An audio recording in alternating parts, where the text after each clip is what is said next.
السلام علیکم ورحمۃ اللہ وبرکاتہ نحمدہ ونصلی ونسلم علی رسولہ حبیبہ الکریم اما بعد۔ پیارے اسلامی بھائیوں، ہمارے یوٹیوب چینل دینی معلومات میں آپ کا خیر مقدم ہے۔ محترم سامعین، آج کی اس ویڈیو میں آپ کی خدمت میں مہر کے تعلق سے کچھ خاص اور اہم باتیں پیش کرنے جا رہا ہوں کہ کم سے کم مہر کتنا ہونا چاہیے اور مہر کی قسمیں کتنی ہیں۔ اس سے پہلے میری آپ سے گزارش ہے کہ اگر ابھی تک آپ نے ہمارے چینل کو سبسکرائب نہیں کیا ہے تو آپ ہمارے چینل کو سبسکرائب کر لیں اور بیل آئیکن کو دبائیں اور ہماری اس ویڈیو کو زیادہ سے زیادہ شیئر کریں اور لائک کریں اور ویڈیو کو پورا دیکھیں۔ تو آئیے دوستو، ملاحظہ فرمائیں کہ کم سے کم مہر کتنا ہونا چاہیے۔ مہر کم سے کم یعنی ابتدائی مہر 10 درہم ہے۔ در مختار باب المہر میں ہے اقلہ عشرۃ دراہم، یعنی مہر کی مقدار کم سے کم 10 درہم ہے، یعنی 2 تولہ 11 ماشہ چاندی ہے۔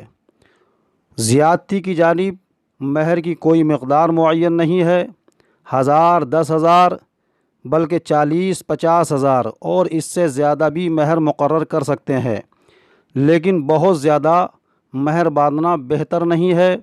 خلاصہ کلام یہ ہے کہ یعنی شوہر کی حیثیت کے مطابق جو ہے وہ مہر کی قیمت ہونی چاہیے، اس کی حیثیت کے مطابق جو ہے مہر باندھنا چاہیے۔ اب مہر کی قسمیں آپ ملاحظہ فرمائیں تو دوستو، مہر کی 3 قسمیں ہیں۔ نمبر 1 مہر معجل عین کے ساتھ یعنی نقد۔ نمبر 2 مہر معجل یعنی حمزے کے ساتھ، یہ وہ ہے کہ جس کی کوئی حد مقرر کر دی جائے۔ نمبر 3 مہر مطلق۔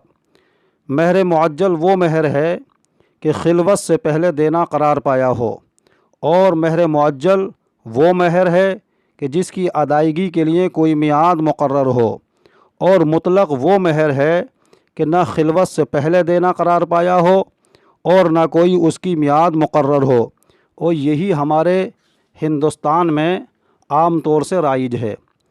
مہر معجل یعنی عین کے ساتھ جو مہر ہے، مہر معجل، اس کو وصول کرنے کے لیے عورت اپنے کو شوہر سے روک سکتی ہے۔ عورت کو پورا اختیار ہے کہ جب تک وہ مہر معجل اس سے وصول نہ کر لے نہ لے، تب تک وہ شوہر کو اپنے قریب آنے سے روک سکتی ہے۔ عورت کو پورا اختیار ہے، اور مہر معجل میں میعاد پوری ہونے کے بعد روک سکتی ہے، یعنی اس کی جو میعاد مقرر کی گئی تھی، وقت مقرر کیا گیا تھا، وہ وقت پورا ہونے کے بعد عورت کو اختیار ہے کہ اس کے بعد وہ روک سکتی ہے جب تک کہ وہ مہر نہ وصول لے، پہلے نہیں روک سکتی۔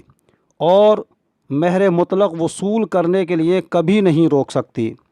ہمارے ہندوستان میں عام دستور ہے کہ عورت جب مرنے لگتی ہے تو اس سے مہر معاف کرایا جاتا ہے، حالانکہ مرض الموت میں معافی دیگر ورثاء کی اجازت کے بغیر معتبر نہیں ہے، یعنی بیوی نے مہر معاف بھی کر دیا تو ایسی حالت میں ورثاء کی اجازت کے بغیر مہر معاف نہیں ہوگا۔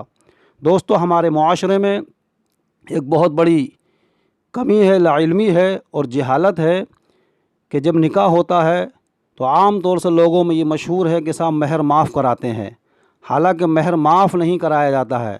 یہ عورت کی رضامندی پر ہے۔ اگر عورت اپنی مرضی سے چاہے تو جتنا بھی مہر ہو وہ اسے معاف کر سکتی ہے، لیکن کوئی زبردستی یا اس کے ساتھ زیادتی کرے اور اس کے بعد اس کو زبردستی مہر معاف کرائے تو یہ ایسا ہرگز نہیں ہونا چاہیے۔ مہر کبھی معاف نہیں ہوتا، بلکہ دینا ہے، زندگی میں کبھی بھی دینا ہے۔ اگر دونوں میں خدا نخواستہ جدائی ہو جائے، مثلا طلاق ہو جائے، تو بیوی مطالبہ کر سکتی ہے، یا دونوں میں سے کسی ایک کا انتقال ہو تو پھر یہ مہر کی ادائیگی لازم ہوتی ہے۔ اگر بیوی مر جائے تو شوہر سے کہا جائے گا کہ اس کا مہر اس کے مال سے وراثت میں ملاؤ، پھر بیوی کی وراثت تقسیم ہوگی۔ اور اگر شوہر کا انتقال پہلے ہو جائے تو پہلے جو ہے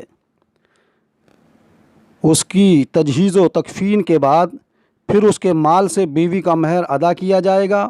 اس کے بعد جو ورثاء ہیں ان میں مال تقسیم ہوگا اور اس کے اندر بیوی بھی شامل ہوگی۔ تو دوستو، یہ مہر کے تعلق سے میں نے آپ کی خدمت میں کچھ خاص اور اہم باتیں پیش کی ہیں، اس پر آپ توجہ فرمائیں۔ اللہ تبارک و تعالیٰ کی بارگاہ میں دعا ہے کہ پروردگار ہم سب کو اس پر عمل کی توفیق عطا فرمائے اور مہر کے تعلق سے صحیح جانکاری